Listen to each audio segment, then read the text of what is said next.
मतलब हाइड्रोजन निकालना है तो 2 डिग्री हाइड्रोजन के लिए हमें 2 डिग्री कार्बन का जानना जरूरी होगा, जितने भी 2 डिग्री है। तो बेसिकली चलो हम लोग सबसे पहले बात कर रहे हैं, ध्यान सुनना इस क्वेश्चन में। देखो ये कैसा है 2 डिग्री कार्बन, ये कैसा है 2 डिग्री, ये कैसा है 2 डिग्री, ये 2 डिग्री, ये कैसा होगा 3 डिग्री कार्बन। मैं हाइड्रोजन की बात नहीं कर रहा हूं, कार्बन। ये कैसा है 3 डिग्री कार्बन। चलो 3 डिग्री वाले कार्बन को मैं रेड कलर से कर दे रहा हूं। ये 3 डिग्री वाला रेड हो गया, ये 3 डिग्री कार्बन है, बाकी ये सारे ही 2 डिग्री है। ये देखो ये।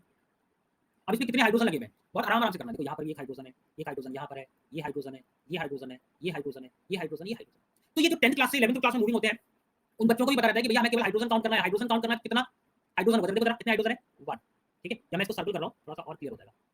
2 हाइड्रोजन, 3 हाइड्रोजन, 4, 5, 6, 7। देखो ये 2 डिग्री कार्बन तो है लेकिन यहाँ कोई हाइड्रोजन है नहीं, उसने हाइड्रोजन पूछा हुआ है। तो यहाँ से हमारा जो करेक्ट आंसर निकल रहा है, करेक्ट आंसर क्या आ रहा है? So now the correct answer for this question is option C. Option C is correct. देखो मैं यहाँ पर एक स्क्वायर बना रहा हूँ, रेक्टेंगल बना रहा हूँ। रेक्टेंगल का मतलब हो रहा है, रेक्टेंगल का मतलब क्या हो रहा है कि हम करेक्ट आंसर बता रहे हैं। So now the correct answer is option C. चलो now the next question. Rahul क्या सौरभ क्या कह रहे हैं? चेन्नई। चलो तो now the next question is next question. बहुत आराम चलेंगे, सीरीज में बिल्कुल भी दौड़ने की जरूरत नहीं है। मैं सारे क्वेश्चन को डिस्कस करूंगा और 11th वाले बच्चे बिल्कुल ध्यान रखना इस चीज का। जो बच्चे 11th में उनको भी समझ में आना चाहिए। तो क्वेश्चन पूछा जा रहा है identify the following, identify the functional group is not present in the given compound. इसमें से कौन सा फंक्शनल ग्रुप नॉट प्रेजेंट है? फंक्शनल ग्रुप बोला जा रहा है, ये बात ध्यान रखना। अब फंक्शनल ग्रुप आपको देखना है कौन सा क्वेश्चन कौन सा नहीं है, ठीक है। तो देखो सबसे पहले मैं यहां से देखो फंक्शनल ग्रुप दिखाता हूं। एक फंक्शनल ग्रुप है, 2 है, ये 3 फंक्शनल ग्रुप है। तीनों को ध्यान से समझना। ये कैसा है? ये अमाइड है ना। देखो ये क्या है? अमाइड।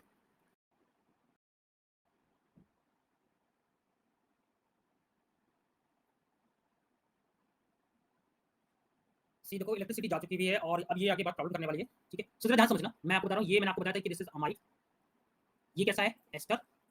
फंक्शनल ग्रुप आपको समझना है, एस्टर। ये कैसा है? कीटोन। तो इस कंपाउंड में कौन सा वाला प्रेजेंट नहीं है? देखो पहला एस्टर प्रेजेंट है, ईथर प्रेजेंट है, अमाइड प्रेजेंट है, लेकिन ether is not present. So ether present नहीं है। So now the correct answer for this question is option D. Option D कैसा हो गया? Correct answer. चलो now the next question is, next question पे हम मूव करते हैं। अब क्वेश्चन में बोला जा रहा है the correct energy profile for amine inversion and hybridization of nitrogen in a transition state. आपको यहां पर आपको बोला जा रहा है कि कौन सा आपके पास होगा। मैं क्वेश्चन नंबर 3 देखिए जरा। सो ये दिया हुआ है ए और बी। उसने बोला हुआ है कि correct energy profile for amine inversion and hybridization of nitrogen in a transition state. तो जरा ध्यान से देखो, चाहे आपके पास एक्सो हो चाहे एंडो हो, उन दोनों में रिएक्टेंट और प्रोडक्ट के एनर्जी लेवल में डिफरेंसेस होते हैं, ठीक है। जरा ध्यान से देखना। जरा आप ऑप्शन ए को देखते हो। ऑप्शन ए देखो, ये मैं लाइन ड्रॉ कर रहा हूं ताकि आपको एनर्जी लेवल समझ में आए। देखो जरा, अब मैंने यहाँ पर जो पर्पल कलर की लाइन ड्रॉ की हुई है, ठीक है, इस पर्पल कलर की लाइन में देखो जरा इनका एनर्जी जो डिफरेंसेस है, या तो ऑप्शन ए का कोई एनर्जी डिफरेंस नहीं है या फिर ऑप्शन डी का नहीं है। तो इन दोनों की एनर्जी लेवल में डिफरेंसेस तो होंगे कुछ ना कुछ। तो इन्वर्जन हो रहा है तो इसका मतलब क्या है? कुछ ना कुछ एनर्जी लेवल में चेंजेस हो रहा होगा। तो यहाँ पर ऑप्शन डी और ऑप्शन ए इन दोनों में कोई ना कोई डिफरेंस होना चाहिए था, लेकिन नहीं है। यानी कि ऑप्शन ए करेक्ट हो सकता है या फिर ऑप्शन डी। अब ऑप्शन बी और ऑप्शन सी दिया हुआ है। ऑप्शन बी और ऑप्शन सी देखो जरा, ऑप्शन बी और ऑप्शन सी में इन दोनों में देखो जरा इनके एनर्जी लेवल में चेंजेस हो रहे हैं। अब मैं देखना इसका हाइब्रिडाइजेशन। देखो जरा, ऑप्शन ए हाइब्रिडाइजेशन दिया हुआ है sp3। देखो ये कैसा है? sp3। यहाँ क्या दिया हुआ है? sp2। और आपको पता है कि इन दोनों के लिए हाइब्रिडाइजेशन कैसा होता है? sp3 होगा, ठीक है। सो यहाँ से ट्रांजिशन के लिए इन्वर्जन हो रहा होगा। करेक्ट आंसर क्या हो रहा है? यहाँ से option D. Option D correct है। क्यों करेक्ट हो रहा है? कि the potential energy of A and B तो सेम है। Transition state has sp2 hybridization. Transition state कैसी हो रही है? sp2 hybridisation. यहाँ पे क्या हो रही है? sp3। तो यहाँ से करेक्ट आंसर क्या निकला हमारा? करेक्ट आंसर हो जाएगा option 4। Option 4 is correct. So correct answer is option D. जो मैं ये रेक्टेंगल बना रहा हूं ना या स्क्वायर बना रहा हूं, ये हमारा करेक्ट एंगल को, करेक्ट आंसर को रिप्रेजेंट कर रहा है। चलो नाउ नेक्स्ट क्वेश्चन। अब नेक्स्ट क्वेश्चन में पूछा जा रहा है correct order of heat of combustion. अब आपको करेक्ट ऑर्डर निकालना है, किसका निकालना है? हीट ऑफ कंबशन का। सो यहां से हम लोग निकालेंगे। अब जरा सबसे पहले आपको क्या करना है कि कभी भी हीट ऑफ कंबशन निकालना है, आपको क्या करना है? हीट ऑफ कंबशन में चलो मैं बेसिक सी बात करता हूं। मेरे पास हीट ऑफ कंबशन बोला जा रहा है तो जितने ज्यादा कार्बन होंगे उतना CO2 निकलता है। तो आपको देखना है कि हीट ऑफ कंबशन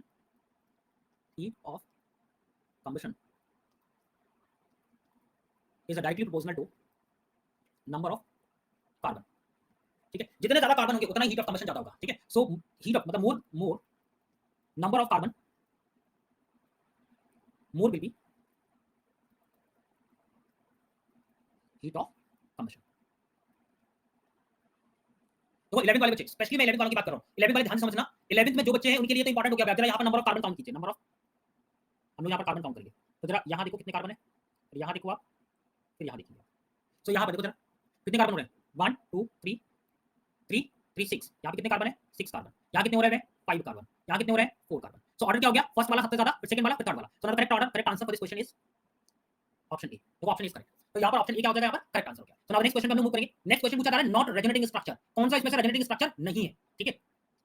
तो चलो हम लोग यहाँ पे काउंट करेंगे। Following is not a resonating structure of others. कौन सा दूसरे का रेजोनेटिंग स्ट्रक्चर नहीं है? रेजोनेटिंग का मतलब क्या होता है कि डिलोकलाइजेशन ऑफ इलेक्ट्रॉन। ध्यान से देखना, ये वाला यहाँ गया, ये यहाँ गया, तो ऑब्वियसली बात है ये बन जाएगा। देखो जैसे आप इसको यहाँ लेकर आएंगे, ये बन गया होगा। अब इसके बाद यहाँ पर नेगेटिव चार्ज आएगा, तो ये नेगेटिव चार्ज यहाँ शिफ्ट हुआ, तो यहाँ नेगेटिव चार्ज आएगा, तो बी बन जाएगा ना। तो मतलब 1 A B C तीनों एक दूसरे के रेजोनेटिव स्ट्रक्चर होंगे, लेकिन किसी भी कंडीशन में डिलोकलाइजेशन ऑफ इलेक्ट्रॉन डी वाले स्ट्रक्चर पर नहीं बन रहा है। देखो जरा यहाँ पर, तो यहाँ से डी कैसा हो गया है? नॉट। करेक्ट आंसर कौन सा हो गया? ऑप्शन डी, क्योंकि यहाँ पर कोई भी इलेक्ट्रॉन का डिलोकलाइजेशन नहीं होगा। जबकि आप देखेंगे यहाँ से A B C are resonative structure.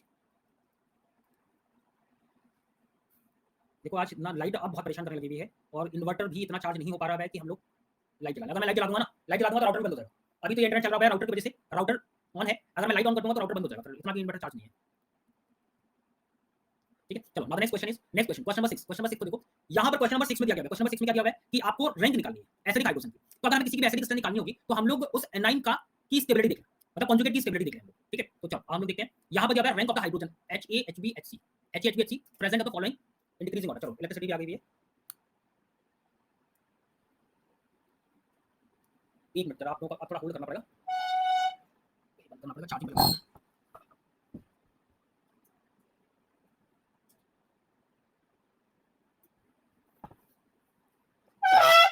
तो देखिए क्या हुआ, यहाँ पर बोला जा रहा है तो आपको निकालना क्या है, इसमें एसिडिक स्ट्रेंथ निकालनी। तो हम लोग क्या बोल सकते हैं, एसिडिक स्ट्रेंथ अगर किसी की निकालनी है तो आपको देखना पड़ेगा एसिड का मतलब क्या है। मान लीजिए मेरे पास कोई HX दिया हुआ है, तो इस एसिड का, ये अगर एसिड है तो इसका मतलब ये अगर H+ निकल जाएगा, ठीक है, तो ये X- इतना स्टेबल है। तो हम लोग क्या बोल सकते हैं, हम लोग ये बोल सकते हैं कि एसिडिक स्ट्रेंथ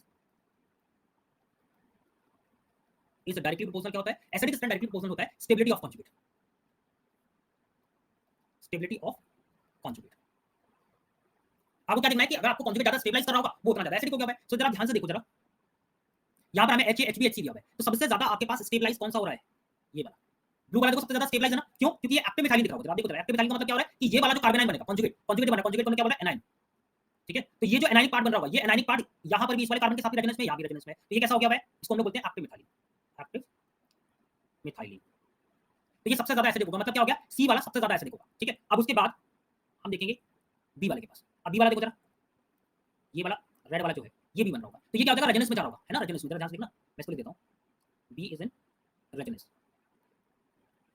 ठीक है, और इसके बाद जो सी वाला बच रहा होगा, ये बच रहा है ये वाला कार्बन, ये जो येलो वाला है, तो येलो वाला कुछ भी नहीं है, ना तो ये रेजोनेंस में है, ना ही not involve in resonance, not involve in resonance.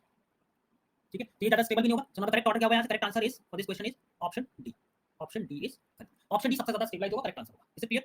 भाई देखो, आप किसी को भी अगर जल्दी है, जल्दी की बात नहीं है, यहाँ हमें जल्दी नहीं देखनी, हमें यहाँ पर क्वेश्चन को करेक्ट करना सीखना है। तो मैं बहुत आराम से चलूंगा, देखो सारे के सारे स्ट्रक्चर्स में मैं क्लियरली सारी चीजें एनालिसिस करके बताऊंगा। भाई 10 से 11 की मूविंग है, उन बच्चों को भी समझ में आना चाहिए। हमारा केवल टारगेट लीडर वाले नहीं है, जो बच्चे पढ़ चुके हैं उनके लिए अच्छी बात है, जो नहीं पढ़ चुके हैं उनके लिए क्या करेंगे। तो हम लोग को सारे बच्चों को देखना है, हम लोग वन बाय वन सारे क्वेश्चन करेंगे आराम से। ठीक है, चलो। So now the next question आपके पास आ रहा है, करेक्ट रिलेशन निकालना है, बॉन्ड लेंथ का आपको रिलेशन बताना है। तो करेक्ट बॉन्ड लेंथ का रिलेशन कौन सा होगा? ठीक है, चलो यहाँ पर हम लोग देख रहे हैं। अब ये आपको दिया हुआ है, थोड़ा सा ये कलर करने चाहता हूँ ना, ये वाला देखो क्या दिया हुआ है, ए है, ठीक है, और ये हमारे पास बी दिया हुआ है। अब जरा ए और बी में देखना, इसका मैं रेजोनेंस ड्रॉ करके दिखा रहा हूँ। यहाँ पर लोन पेयर है, ये लोन पेयर है ना, तो अगर मैं इसका रेजोनेंस हाइब्रिड ड्रॉ करूँ, ये कुछ ऐसा बन रहा होगा, CH3CO double bond O CH3 plus. तो जैसे ये रेजोनेंस होगा, अब यहाँ देखो ये है स्मॉल a स्मॉल b, तो जरा ध्यान से देखो जरा, स्मॉल a कैसा हो गया? ये वाला जो स्मॉल a दिया हुआ था ये कैसा हो गया? छोटा, क्योंकि यहाँ पाई बॉन्ड आ गया। ठीक है, पाई बॉन्ड को यहाँ पर क्या था? Sigma bond. पहले बी पे भी सिग्मा बॉन्ड था, अब बी पे भी सिग्मा बॉन्ड है, तो सिग्मा बॉन्ड क्या हो गया? बॉन्ड ज्यादा बड़ी हो गई rather than small a। Small a की कमी, क्योंकि स्मॉल a कैसा हो गया है? पाई बॉन्ड, तो इसकी वजह से स्मॉल a यहाँ पर देखो b now is greater then a। ठीक है, क्योंकि b कैसा है? सिग्मा बॉन्ड, ये क्या है? सिग्मा या बॉन्डिंग हो रही है यहाँ पर पाई बॉन्डिंग ए में। ठीक है, due to the resonance. So now the correct answer for this question will be here option B. ठीक है, option B is greater than A, यहाँ से करेक्ट आंसर होगा। चलो, so now the next question is, next question आपको पूछा जा रहा है number of sp2 and sp2। अब sp2 और sp2 सिग्मा बॉन्ड देखना है आपको, sp2 sp2। ठीक है, चलो, तो sp2 sp2 हम लोग सिग्मा बॉन्ड देखेंगे। इसके लिए हम लोग सबकी हाइब्रिडाइजेशन निकालते हैं। मैं सर्कल कर देता हूँ ये रेड कलर से,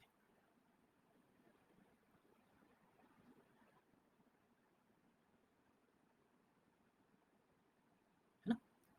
अब देखो जरा ये कैसा हो रहा है,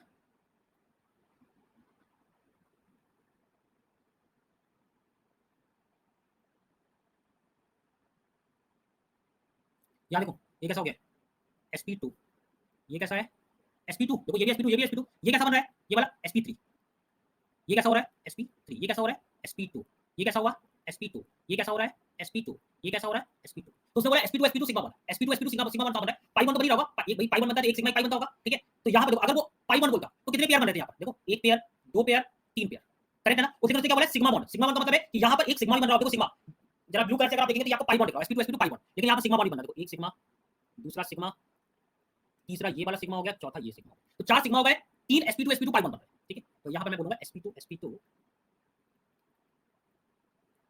sigma, sp2 sp2 sigma sigma कितने हो रहे हैं 4, और sp2 अगर हमें पाई बोला जाता है, sp2 sp2 के बीच में जो पाई बन रहा था, ठीक है। तो यहाँ पर ये कितने होते हैं, केवल 3, ठीक है। तो यहाँ से करेक्ट आंसर क्या निकल रहा है? Correct answer for this question is option C, option C is correct, ठीक है। 4।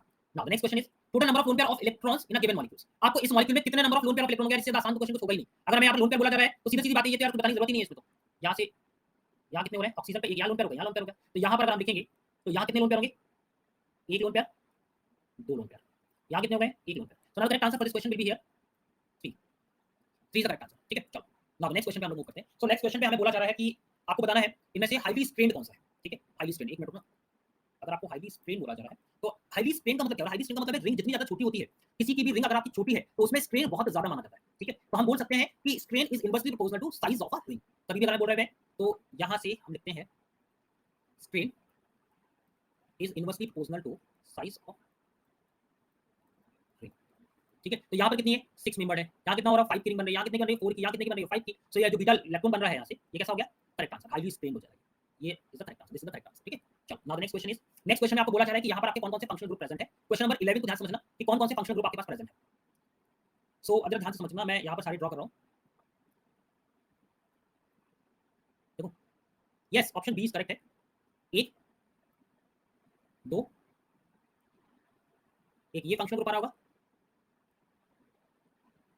एक फंक्शनल ग्रुप यहाँ आएगा, और एक। अब देखो यहाँ क्या क्या बन रहा है। एक तो यहाँ पर कीटोन आ रहा है, ये देखो ये कैसा हो गया, कीटोन। यहाँ क्या है, एल्कीन। ये क्या बन रहा है, ईथर। ये क्या हो रहा है, अल्कोहल। ये क्या हो गया, फिर से कीटोन। तो ये तो फंक्शनल ग्रुप है, इसके अलावा कोई और फंक्शनल ग्रुप है नहीं। तो जरा ध्यान से देखो, यहाँ पर उसने बोला ईथर, एल्कीन, अल्कोहल।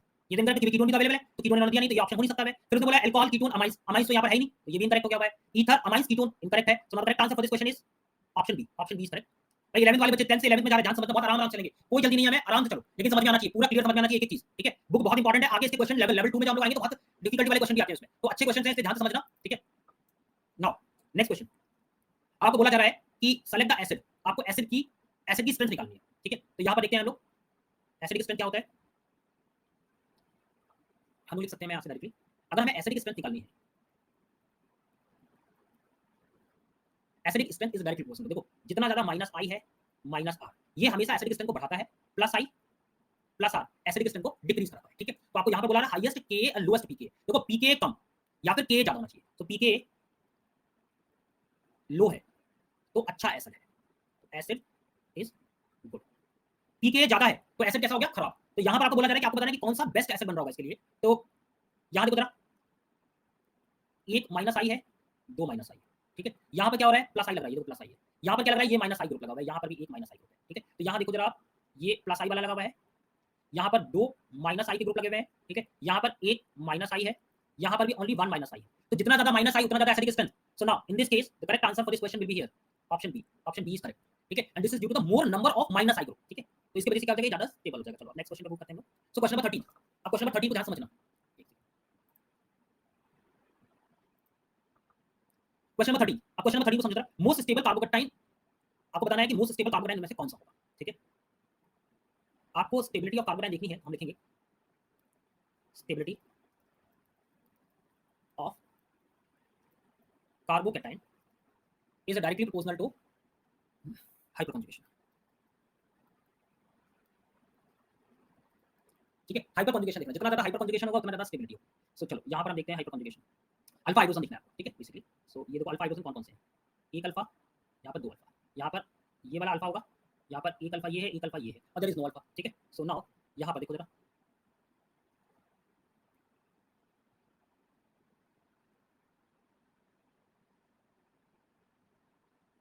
यहाँ कितने अल्फा हो रहे हैं, दो अल्फा, दो हाइड्रोजन, ठीक है। यहाँ कितने हाइड्रोजन है, दो हाइड्रोजन। यहाँ कितने हैं, one alpha hydrogen. Now this side is कितने अल्फा हाइड्रोजन हो गए, तीन।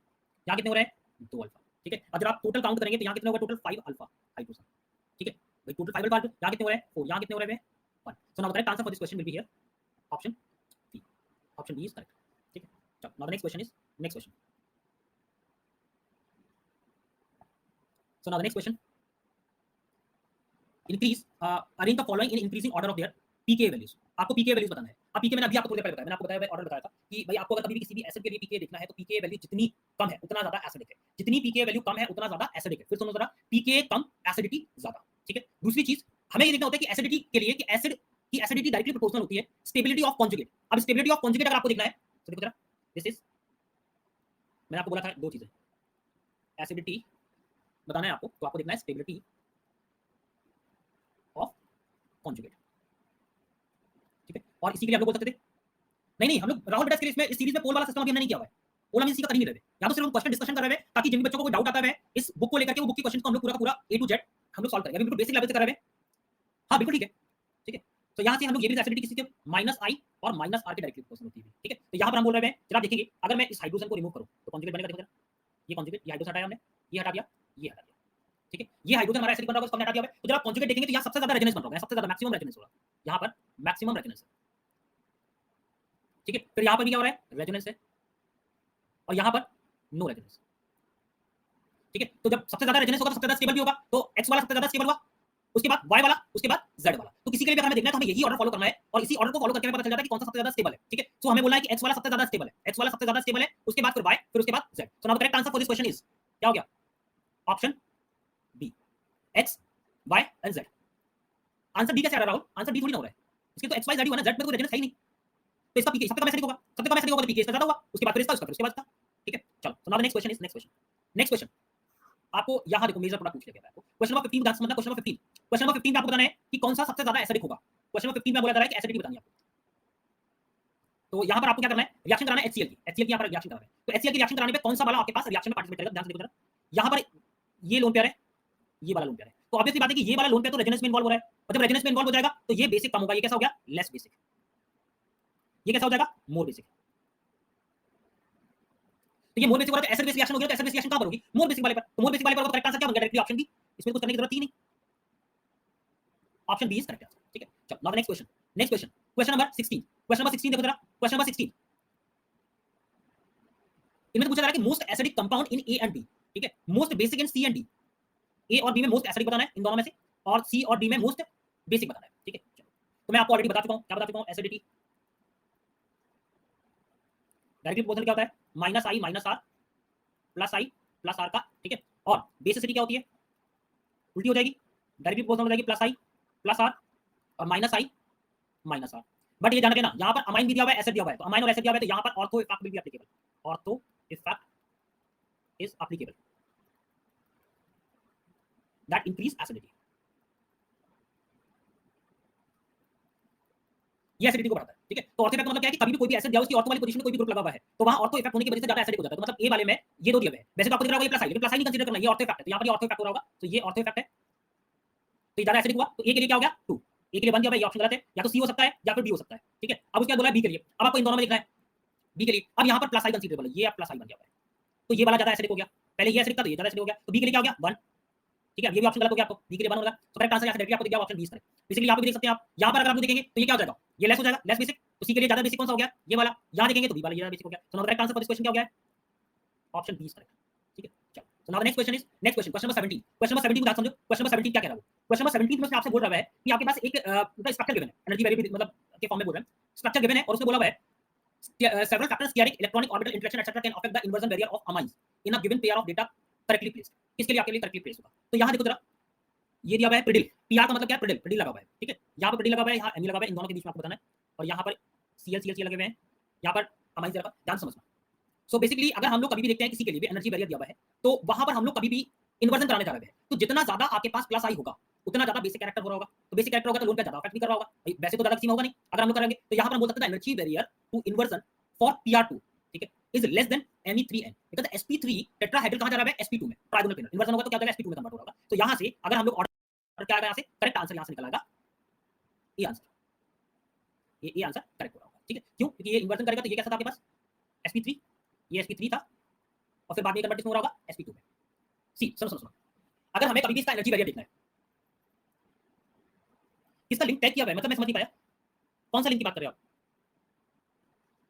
अच्छा ऊपर ये पिन किया हुआ है, ये वाला, यस ये भाई मेरा ही है, ये मेरा है, इस पे आप लोगों को बहुत सारी ना बुक्स के पीडीएफ मिल जाएंगे, इस पे मैंने बहुत सारी बुक्स डाली हुई हैं, तो आप यहां से डाउनलोड कर सकते हैं, बुक्स फ्री ऑफ कॉस्ट है, ठीक है, सारी पीडीएफ मिलेंगे। अच्छा सुनो, ओके, अब ध्यान सुनो भाई, इन्वर्जन करने जा रहे हो तो इन्वर्जन करने का मतलब है, देखो पहले तो यहाँ पर 3 3 Me ग्रुप लगे हुए हैं, ठीक है। अब 3 3 Me ग्रुप लगे हुए हैं तो ये Me वाला क्या कर रहा होगा, ये Me वाला इस लोन पेयर ऑफ इलेक्ट्रॉन को मतलब बेसिस की बढ़ा रहा होगा, ठीक है। और ये कैसा होगा sp3, जैसे यहाँ पे pr लगा है प्रिडिल, तो ये प्रिडिल लगा हुआ है तो उसके साथ में ये नाइट्रोजन कहीं ना कहीं अफेक्ट कर रहा होगा, इन्वर्जन होगा तो ये पहले sp3 था, sp3 से sp2 में चला जाएगा, sp2 में चला जाएगा। तो यहाँ पर क्या हो गया, यहाँ पर जो एनर्जी डेल्टा जी दिया हुआ है वो कितना है 7.9 किलो कैलोरी पर मोल से 0.2 किलो कैलोरी पर मोल, बाकी सब में नहीं होगा ऐसा। यहाँ पर देखो पहले से साइक्लाइजेशन दे रखा हुआ है, यहाँ पे क्लोरीन लगे हुए हैं, क्लोरीन माइनस आई होगा, बेसिस कम कर रहा होगा, तो यहाँ पे इन्वर्जन उतना परफेक्ट होगा ही नहीं। सो करेक्ट आंसर इस केस में केवल ऑप्शन ए बनेगा, ठीक है। चलो सो नाउ नेक्स्ट क्वेश्चन पे हम मूव कर रहे हैं। नेक्स्ट क्वेश्चन ये तो बहुत ही आसान हो गया भाई, मतलब इसमें तो कुछ बोलने की जरूरत नहीं है। Select the response of the correctly identify the number of carbon each type of hybridization in the compound, ठीक है।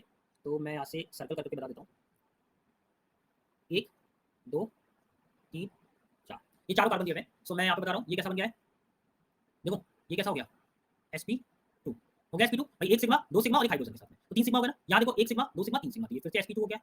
ये कैसा हो रहा है, 2 सिग्मा है, ये कैसा हो गया sp, ये कैसा हो गया 3 सिग्मा हो गया, तो ये कैसा हो गया sp2, ठीक है। तो उसने क्या बोला हुआ है कि आपको यहाँ से बताना है कि करेक्टली आइडेंटिफाई करना है, ठीक है। तो sp3 तो sp3 तो इसमें एक भी नहीं है, sp3 तो एक भी नहीं है, तो मतलब ऑप्शन ए तो हो ही नहीं सकता है। फिर ऑप्शन बी पे चलते हैं, यहाँ पर sp3 एक दिया हुआ है, अरे भाई ये तो गलती हो गई, sp3 कोई है ही नहीं, केवल एक ही बच रहा होगा कि यहाँ पर 3 हमारे पास कैसे आ रहे हैं sp2 और एक हो रहा है sp3 0 हो गया है। So now the right answer for this question कैसा हो गया है, option C, option C is right.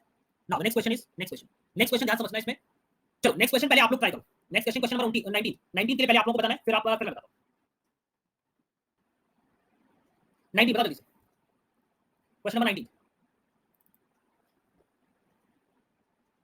Question number 19 option D. और कोई और भी बताओ भाई। अब देखो आपको बोला जा रहा है इसमें, उसने बोला है सर्कल रिप्रेजेंट, मतलब आपको बताना है कि जिस पे नाइट्रोजन पर सर्कल किया गया है उस वाले नाइट्रोजन को देखना है। तो उन्होंने कहा most basic atom in these molecule which of the following representation is correct, ठीक है। मोस्ट बेसिक, यहां पर ये वाला नाइट्रोजन दिया हुआ है, मोस्ट बेसिक करेक्ट है भाई। ये देखो जरा लोन पेयर ऑफ इलेक्ट्रॉन क्या कर रहा है, ये loan pair of electron delocalisation में नहीं जा रहा है, ये बाहर side loan pair of electron, ये बाहर side loan pair of electron है, इसका लोन पेयर ऑफ इलेक्ट्रॉन ये कॉन्जुगेशन में नहीं जा रहा है, तो ये भी आपके पास बाहर साइड हो रहा है। यहां पर लोन पेयर ऑफ इलेक्ट्रॉन है, ये कॉन्जुगेशन में सर्कल वाला देखना ना, ये भी कॉन्जुगेशन में नहीं है। तो इनमें से कोई भी आपके पास कॉन्जुगेशन में नहीं है, सारे के सारे बाहर साइड रहेंगे। तो ये कोई भी मतलब सारे के सारे बेसिक स्ट्रक्चर को बढ़ाएंगे, ठीक है। So now the correct answer is option D, all nitrogen circle nitrogen, ठीक है। All circle nitrogen are not in conjugation. So the correct answer is conjugation, so the correct answer is D option. Now the next question चलो next question आपको बताना है, question number 20, question number 20 के लिए बताना है आपको कि करेक्ट आंसर क्या होगा। सेम ही क्वेश्चन है, अब आपको मोस्ट एसिडिक सर्कल दिया हुआ है, जहां हम लोगों ने पहले नाइट्रोजन को देखा था, इस बार हम लोग क्या कर रहे हैं, इस बार हम लोग ऑक्सीजन हाइड्रोजन को देख रहे हैं, मोस्ट एसिडिक हाइड्रोजन। चलो इस केस में क्या होगा,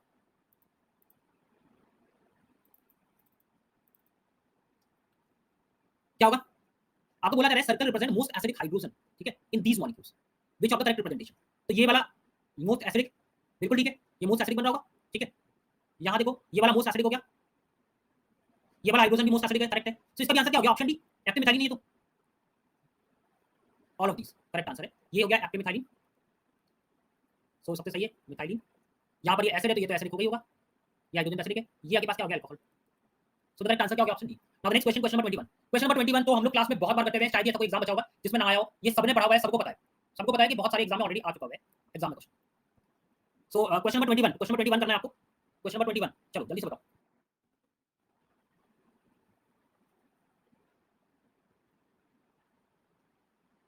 क्या होगा। वो कह रहे हैं कि decreasing order of acidic strength को आपको डिक्रीज करना है, आपको एसिडिक ऑर्डर को डिक्रीज कराना है। सो इसके लिए अगर हम लोग निकालेंगे जरा, यहाँ देखो एसिडिक स्ट्रेंथ को डिक्रीज कराना है, ठीक है। सो ए वाला देखो ऑक्सीजन क्या है, ऑक्सीजन के साथ हाइड्रोजन लगा हुआ है, ठीक है। तो ये तो सबसे ज्यादा एसिडिक हो रहा होगा ऑक्सीजन, क्योंकि इसका ऑक्टेट भी कंप्लीट हो रहा है। पोल करें, अच्छा चलो ठीक है, इसके लिए पोल कर देते हैं, start.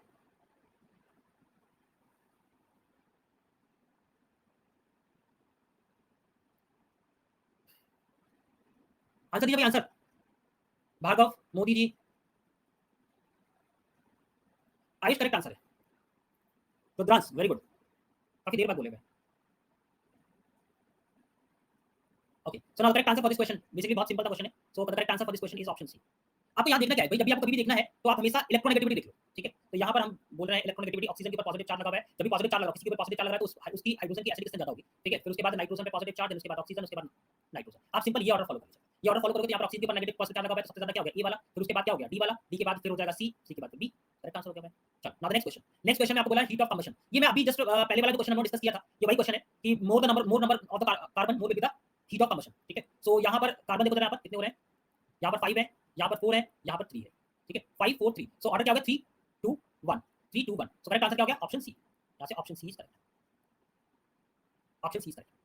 Now the next question आपको बताना है कि compare carbon carbon bond rotation across ABC. आपको एबीसी में इनको बताना है कि कौन सा आपके पास जो है अक्रॉस बेटर होगा, रोटेशन होगा, ठीक है। सो इसके लिए करना क्या होता है, ऐसे कंपाउंड जो भी होते हैं ना, जो भी ऐसे कंपाउंड होते हैं इनको हम बोलते हैं क्वेसी एरोमेटिक कंपाउंड्स, इनको हम बोलते हैं क्वेसी एरोमेटिक कंपाउंड्स, ठीक है। क्वेसी एरोमेटिक का मतलब क्या है कि अगर बीच का बॉन्ड तोड़ दें हम तो हम देखेंगे इसमें एरोमेटिसिटी कैसी हो रही है। अगर देखो यहाँ पर, हाँ बिल्कुल बिल्कुल, आपको क्या करना है, इसको देखो, इसको बॉन्ड को ब्रेक करना है। जैसे आप इसको बॉन्ड को ब्रेक करेंगे, ठीक है, तो यहाँ पर ये,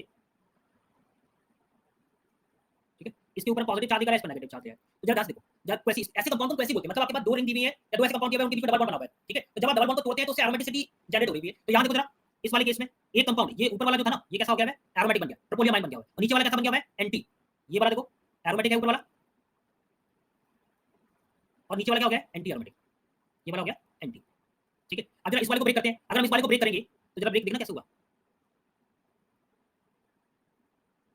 यहाँ नेगेटिव हो गया, ये ऊपर पॉजिटिव है, ठीक है। तो जरा देखो, जरा इसको मैं सर्कल कर रहा हूँ, ऊपर वाला देखो और आप नीचे वाले सर्कल को देखना। अब दोनों के दोनों कैसे हो गए aromatic, both are aromatic, both are aromatic. अगर इसको ब्रेक कीजिए आप, इसको अगर आप कीजिए, क्या है, मैच होना चाहिए, किस चीज का मैच, अच्छा सर से मैच होना चाहिए, अच्छा अच्छा। लेकिन भाई हम क्यों मैच करेंगे उनसे, सर तो ऑलरेडी बहुत बड़े टीचर हैं, ठीक है, हम तो उनके सामने कुछ भी नहीं है, हम तो उनकी बुक को केवल एक्सप्लेन करने की कोशिश कर रहे हैं, सर ने लिखी हुई है। चलो इसको आपको ब्रेक करना है, जैसे आप इसको ब्रेक करेंगे, इस वाले बॉन्ड को ब्रेक करेंगे, तो यहाँ पर ऊपर आ गया नेगेटिव चार्ज, तो यहाँ आ गया पॉजिटिव चार्ज, ठीक है। तो जरा ध्यान से देखो, ऊपर वाला भी क्या हो गया, एरोमेटिक हो गया है, और नीचे वाला भी कैसा हो गया, एरोमेटिक। ये दोनों एरोमेटिक हो गए, लेकिन मैं बेस्ट कौन सा बन रहा होगा, सी वाला। तो सी वाला कैसा हो गया, सबसे अच्छा होना चाहिए था compare to carbon carbon, sorry कुछ और पूछो, कार्बन कार्बन रोटेशन बोल रहे हैं, कार्बन कार्बन रोटेशन देख रहे हैं हम लोग। So carbon carbon bond rotation, C वाले का तो सबसे अच्छा होना चाहिए, सी तो उसमें ऑप्शन में दिया नहीं है, इन्होंने दिया नहीं है, तो फिर आंसर बी होना चाहिए, क्योंकि ये दोनों एरोमेटिक बन रहे होंगे, इसका मतलब क्या होगा कि इनके बीच में सिंगल बॉन्ड हो जाएगा, सिंगल बॉन्ड हो जाएगा तो सिंगल बॉन्ड के केस में आराम से रोटेशन होगा, इजीली रोटेशन होगा। और बी वाला तो बिल्कुल बॉन्ड ब्रेक ही नहीं करेगा, क्योंकि इनके बीच में एरोमेटिक हो गया, एंटी एरोमेटिक हो गया है। सो इस केस में तो करेक्ट आंसर फिर आपका बनेगा option B, option B is correct, ठीक है। ये ए में एरोमेटिक, ये एंटी एरोमेटिक बन रहा है, ये सबसे ज्यादा सी, ठीक है। चलो now the next question, question number 24, question number 24 देखो, question number 24, which of the following acids would have stronger conjugate base. आपको बताना है इनमें से कौन सा हमारा स्ट्रॉन्गर कॉन्जुगेट बेस है, ठीक है, कॉन्जुगेट बेस कौन सा स्ट्रॉन्गर होगा। सो इन दोनों में से कौन सा स्ट्रॉन्गर कॉन्जुगेट, मतलब ये इन दोनों में से, चलो इसके लिए हम लोगों को कॉन्जुगेट बनाना चाहिए, इसका कॉन्जुगेट बनाया हमने OH माइनस, ये हो गया है SH माइनस, ठीक है। इसके लिए कॉन्जुगेट बनाएंगे तो ये इस पर नेगेटिव चार्ज आएगा, इस पर नेगेटिव चार्ज हो गया है ना, और यहाँ पर कॉन्जुगेट बनाएंगे तो यहाँ नेगेटिव आ गया हुआ है, और इसका कॉन्जुगेट होगा तो ये वाला होगा, ठीक है। सो नाउ इस केस में पहले वाले केस में क्या होगा, सेकंड वाला हो गया है, फिर fourth and six. So now correct answer for this question, भैया जितना हो सकता है मैक्सिमम मैं कोशिश कर रहा हूं, कल फिर भी लेक्चर होगा आगे, ठीक है। तो अभी आप कम से कम 30-40 क्वेश्चन तो हम लोग कर लेते हैं, 30-40 कर लेते हैं, जितने बच जाएंगे उसके बाद हम लोग आगे अगले लेक्चर में करेंगे। ये सीरीज तो आपकी कंटीन्यूअस चलती रहेगी, मतलब ऐसा नहीं है कि सीरीज आज चली हुई है कल बंद हो जाएगी, तो ये तो तब तक चलेगी जब तक हम पूरी बुक नहीं करेंगे। और हम पूरी बुक 11th के हिसाब से चल रहे हैं, हम 12th के हिसाब से नहीं चल रहे हैं कि भाई 12th वाले बच्चे को आता है कि नहीं आता, 11th वाले बच्चे को भी आना चाहिए, ठीक है। उसके हिसाब से बहुत आराम से बेसिक लेवल से चलेंगे। सो now in this case correct answer for this question will be here option A. Now next question, question number 25, question number 25 आपको देखना है, ये दिया हुआ है कार्बन 14, ठीक है, KH डाला हुआ है, उसके बाद आपने डाला हुआ है H2O। So major product of the reaction is, conjugate base बनेगा, तो ये बेस है तो बेस क्या करेगा, अपना H+ निकालेगा, और H+ निकालेगा, और अगर ये H+ निकालेगा, मैं बना के दिखाता हूं,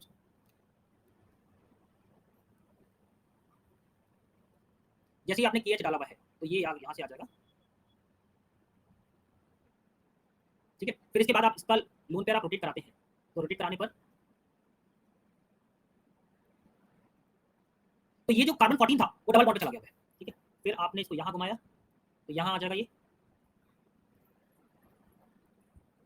नेगेटिव चार्ज है। तो कार्बन 14 दो बार ना डबल बॉन्ड पे रहेगा, तो मतलब बी पे भी रहेगा, सी पे भी रहेगा। सो यहां से करेक्ट आंसर क्या आ गया, option B and C, option B and C both are correct, ठीक है। So now next, just 2 minute का आप लोग ब्रेक ले लीजिए, ठीक है, 2 मिनट का ब्रेक लेंगे हम लोग, और इसके बाद हम लोग आगे चलेंगे।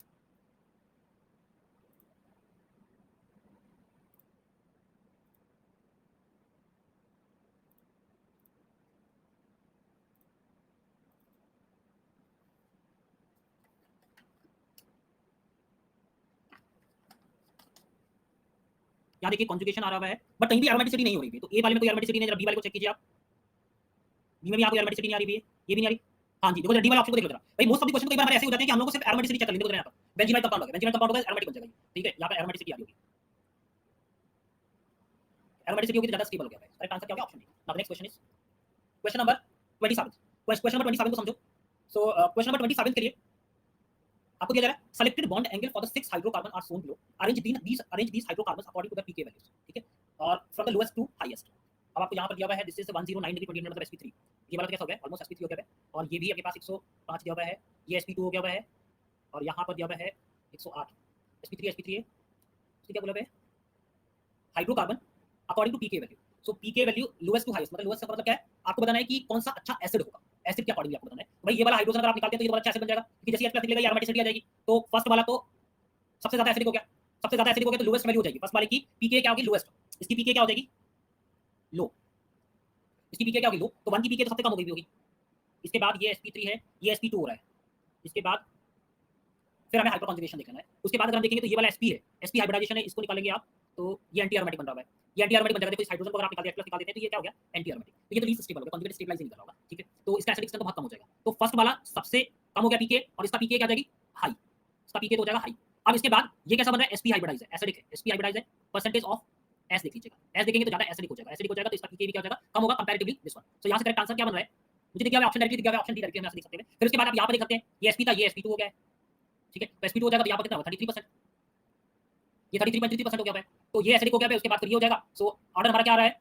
फर्स्ट वाला सबसे लीस्ट हो गया है, फर्स्ट के बाद फिफ्थ, फिफ्थ के बाद फोर्थ हो जाएगा, फिर third to fourth. D option is correct. यहां से हम लोग डी ऑप्शन करेक्ट निकाल सकते हैं। Correct answer is option D. Option D is correct. So now the next question is next question, question number 28। Question number 28 देखिएगा। Question number 28 में बोला जा रहा है आपको कि which statement about the following equilibrium is true. कौन सा स्टेटमेंट इस इक्विलिब्रियम के लिए ट्रू होगा, ठीक है। टर्ड ब्यूटॉक्साइड दिया हुआ है, अच्छा बेस बनेगा, बल्कि बेस है। H2O के साथ में H2O के साथ एम्फोटेरिक एसिड बेस रिएक्शन की तरह ट्रीट कर रहा है, और इसका पीके 18 दिया हुआ है। बिल्कुल सही है भाई, पहले स्टेटमेंट हमें करेक्ट दिया हुआ है ट्रू। इक्विलिब्रियम टेबल प्रोडक्ट, ये स्टेटमेंट जो दिया हुआ है एसिड बेस रिएक्शन तो फास्ट प्रोसेस होता है, और acid base reaction fast process होगा तो क्या हो जाएगा? रिएक्शन टुवर्ड्स प्रोडक्ट साइड जाएगी। सो यहां से करेक्ट आंसर क्या हो जाएगा? Option E. ये क्या हो रहा है? एसिड बेस रिएक्शन,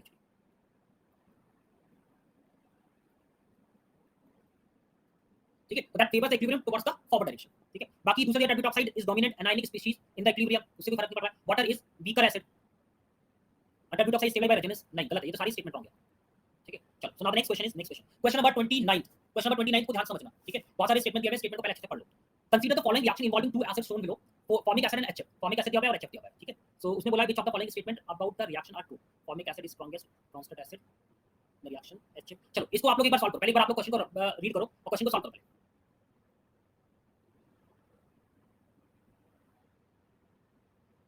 इसमें से कौन सी स्टेटमेंट ट्रू है? Formic acid is strongest Brønsted acid, ये तो गलत ही है। स्टेटमेंट इनकरेक्ट, मतलब खराब हो गया है। और HF तो ज्यादा एसिडिक हो गया ना, पीके ऑलरेडी दे रखा हुआ है, तो ये तो स्टेटमेंट इनकरेक्ट हो गया। दूसरा दिया हुआ है HF is the strongest Brønsted acid, ये तो करेक्ट है, पीके दिया हुआ है। फिर उसके बाद सी दिया हुआ है KF इज द स्ट्रांगेस्ट, ये भी गलत है। KO2CH is the strongest Bronsted base, correct है। The equilibrium favours to the reactant, हां ये सॉल्ट है, सॉल्ट क्या करेगा? फिर से रिएक्शन चलेगा HF के साथ में, तो ये भी स्टेटमेंट ट्रू हो गया है। उसके बाद इक्विलिब्रियम टेबल प्रोडक्ट, ये गलत हो गया है। Formic acid has the weakest conjugate base, ये भी इनकरेक्ट हो गया है। HF is the weaker conjugate base, ये भी करेक्ट हो गया। सो now the correct answer for this question is option D, option D, ठीक है। चलो now the next question is next question, question number 30। Question number 30 देखो, which of the following compound has non zero dipole moment. इनमें से कौन सा compound non zero dipole moment को represent कर रहा है, ठीक है। देखो ये दोनों सिस हो गए हैं, ये तो सिस हो गया है, तो सिस वाला क्या होता है? जीरो नॉन जीरो हो गया है डाइपोल मोमेंट। आपको याद होगा कि अगर हम इसको देखते थे, आपको याद होगा which of the following compound has non zero, zero नहीं नॉन जीरो बोला है। तो यहाँ पर इसका तो जीरो हो रहा होगा, क्योंकि भाई इसका रिजल्टेंट अगर हम रिजल्टेंट ड्रॉ करके दिखाएं तो ये इधर जा रहा होगा, ये इधर होगा, ये इधर होगा। तो इसके केस में क्या हो जाएगा? डाइपोल मोमेंट हियर तो बिकम्स जीरो, ठीक है। यहाँ भी जीरो हो रहा होगा, और ये क्या हो रहा है? ये इसको यहाँ खींचने की कोशिश करेगा, तो डाइपोल मोमेंट का मतलब क्या हो रहा है?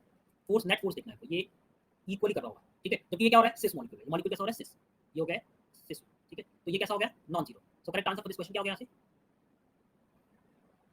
ठीक है। चलो so now the next question is next question. आपको फिर से बोला जा रहा है heat of combustion. Heat of combustion पे बेस बहुत सारे क्वेश्चन दिए हुए हैं, ठीक है। तो हीट ऑफ कंबशन आपको देखना है, हीट ऑफ कंबशन क्या होगा? स्टेबिलिटी ऑफ मॉलिक्यूल्स देखना है। स्टेबिलिटी ऑफ मॉलिक्यूल्स आपको बताएगा कि कौन सा मोस्ट स्टेबल है। Heat of combustion is most stable due to the, देखो पहले तो कार्बन चेक करते हैं। हीट ऑफ कंबशन के लिए हम क्या चेक करते हैं? Number of carbon atom. So carbon atom तो हमें सभी जगह बराबर दिख रहा है, कार्बन एटम हर जगह बराबर है, ठीक है। अब इसका हमें कंफर्मर बनाना पड़ेगा, कंफर्मर ड्रॉ करेंगे। तो ये कंफर्मर कैसा बन रहा होगा? हम लोग इसका चेयर स्ट्रक्चर ड्रॉ कर लेते हैं, ठीक है। तो चेयर स्ट्रक्चर ड्रॉ करेंगे,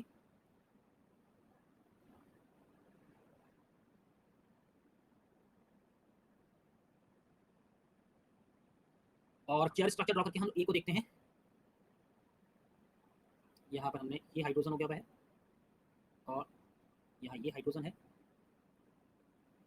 तो ये हाइड्रोजन ऊपर साइड है और यहाँ पर ये CH3 दिया हुआ है और ये CH3 हो रहा है, यहाँ हो गया CH3 CH3 CH3।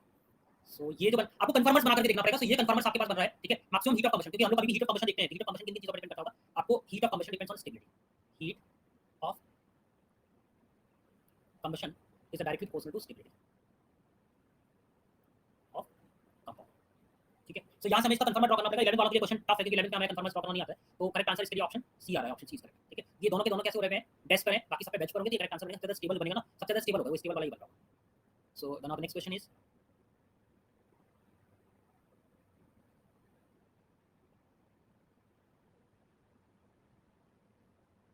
नहीं एक मिनट को, इसमें गड़बड़ हुई है। Heat of combustion is inversely proportional होता है ना, ये तो heat of combustion is inversely proportional to the molecule stability of molecules, inversely proportional. मैं दोबारा से लिख देता हूं,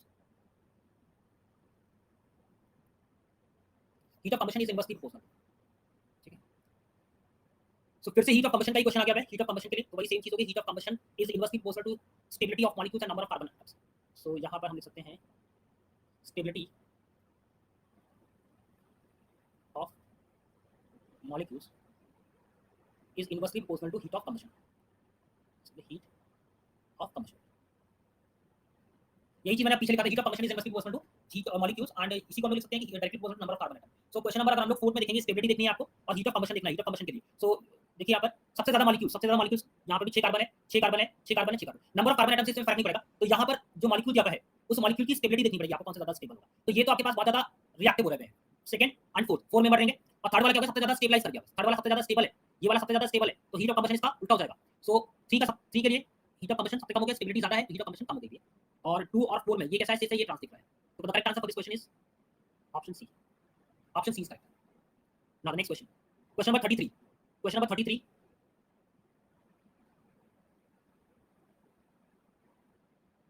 क्वेश्चन नंबर 33 के लिए अगर हम देखेंगे उसको बोला lowest pK value. Lowest pK value का सबसे एसिडिक पूछा, सबसे ज्यादा मोस्ट एसिडिक पूछा है।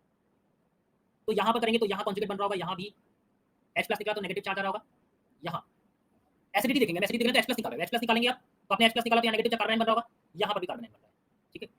और ये कार्बन तीनों के साथ डिलोकलाइज कर रहा होगा और यहां पर 3 साइक्लिक कंपाउंड की फॉर्मेशन हो रहा है। तो ये साइक्लिक कंपाउंड के अंदर ही हमारे इलेक्ट्रॉन्स का डिलोकलाइजेशन होता रहेगा और सारी की सारी रिंग कैसी हो रही है?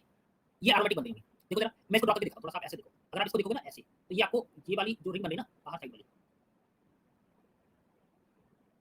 ये भी आपको एरोमेटिक दिखने लगी है।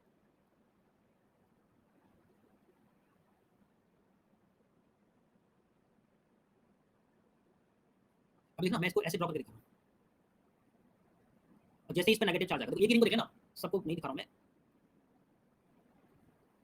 ठीक है। अभी वो डिलोकलाइजेशन करेंगे ना, हर एक रिंग क्या एरोमेटिक दिखेगी आपको। ये देखो जरा ध्यान से, ये जो बीच वाली रिंग बन रही थी ना, ये वाली रिंग, ये आपको एरोमेटिक दिखेगी। ये भी एरोमेटिक, ये बेंजीन एरोमेटिक थे सारे सारे। तो इसकी वजह से स्टेबिलिटी बहुत ज्यादा बढ़ रही होगी। स्टेबिलिटी बढ़ेगी तो एसिडिक कैरेक्टर्स बढ़ जाएगा, इसका कॉन्जुगेट बनेगा, कॉन्जुगेट बहुत ज्यादा स्टेबल है। So now correct answer for this question हम लोग लिखेंगे इसके लिए option D. Option D is correct. Now the next question, next question, question number 34। Question number 34, question number 34 ध्यान से देखना। क्वेश्चन नंबर 34 आपको यहाँ पर बॉइलिंग पॉइंट बोला जा रहा है। बॉइलिंग पॉइंट किन चीजों पर डिपेंड करता है? बॉइलिंग पॉइंट डायरेक्टली प्रोपोर्शनल होता है हाइड्रोजन बॉन्डिंग के और उसके सरफेस एरिया, ठीक है। तो आपको यहाँ पर देखना है बॉइलिंग पॉइंट देखना है आपको, ठीक है।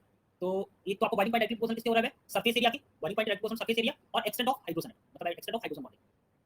सो WXYZ, WXYZ, ठीक है। आपको बोलना चाहिए बॉइलिंग पॉइंट सरफेस एरिया पर डिपेंड कर रहा है और एक्सटेंट ऑफ हाइड्रोजन बॉन्डिंग पर। तो यहाँ पर तो हाइड्रोजन बॉन्डिंग दिख रही है आपको, OH है तो इसमें आराम से हो जाएगी। सो फिर W वाला सबसे ज्यादा हो गया, चारों में W सबसे ज्यादा दिया हुआ है। उसके बाद हम लोग चल रहे हैं यहाँ पर ये वाला हाइड्रोजन क्या करेगा? हाइड्रोजन बॉन्डिंग, देखो ये दोनों हाइड्रोजन क्या कर रहे हैं? Hydrogen bonding. तो W वाला तो सबसे ज्यादा होगा, ऑक्सीजन के साथ लगा हुआ है और उसके बाद फिर Z वाला हो गया। अब X और Y में देखना है, X और Y में आपको देखना है तो यहाँ पर लोन पेयर ऑफ इलेक्ट्रॉन है और यहाँ पर लोन पेयर ऑफ इलेक्ट्रॉन है। इसका लोन पेयर ऑफ इलेक्ट्रॉन, ये वाला लोन पेयर ऑफ इलेक्ट्रॉन क्या कर रहा है? हाइड्रोजन बॉन्डिंग पॉसिबल है, लेकिन यहाँ पर बहुत ज्यादा हिंड्रेंस है, ये बहुत ज्यादा आपके पास हिंडर्ड है। हिंडर्ड होगा तो ये वाला नहीं करने का, तो X फिर Y। तो यहाँ से direct answer for this question will be here option D, ठीक है। यहाँ पर क्या हो रही है मैं बता देता हूँ, लिख देता हूँ हिंडर्ड, ठीक है। चलो so now the next question is, next question, arrange the following in increasing order of acidic strength. आपको एसिडिक स्ट्रेंथ में करना है, arrange the following in increasing order of there acidic strength, acidic strength को बताना है आपको यहाँ पर। सो क्वेश्चन नंबर 35 देखो फिर से आपको यहाँ पर नजर आ गया होगा, क्या नजर आ रहा है? देखो जरा एक्टिव मिथाइलिन, ये एक्टिव मिथाइलिन दिख रहा है ना, और यहाँ पर भी एक्टिव मिथाइलिन दिख रहा है आपको, ठीक है, यहाँ पर भी एक्टिव मिथाइलिन हो गया है और एक्टिव मिथाइलिन 3 जगह से कर रहा होगा, तो फोर्थ वाला तो सबसे ज्यादा हो गया है। फोर्थ वाला सबसे ज्यादा ऑप्शन डी दिखी गया डायरेक्टली, हमने यहाँ से देख लिया है कि ऑप्शन डी इज करेक्ट, या आपका आंसर राइट दिख गया है, क्योंकि यहाँ 3 जगह से रेजोनेंस में इन्वॉल्व हो रहा होगा, कॉन्जुगेट जो एनाइन बन रहा था वो ज्यादा स्टेबलाइज कर रहा होगा, फिर उसके बाद फर्स्ट वाला, अब इन दोनों में देखेंगे तो यहाँ पर क्या हो रहा है, या तो माइनस साइन दिख रहा होगा आपको, ठीक है, और यहाँ पर डी वाला सेकंड वाला सबसे बाद में। So the right answer for this question is option 35। सो बस अब आज के लेक्चर को हम लोग यही कर रहे हैं, बेसिकली आज के क्वेश्चन तो बहुत सारे हैं अभी, बट ये सीरीज हम लोग अभी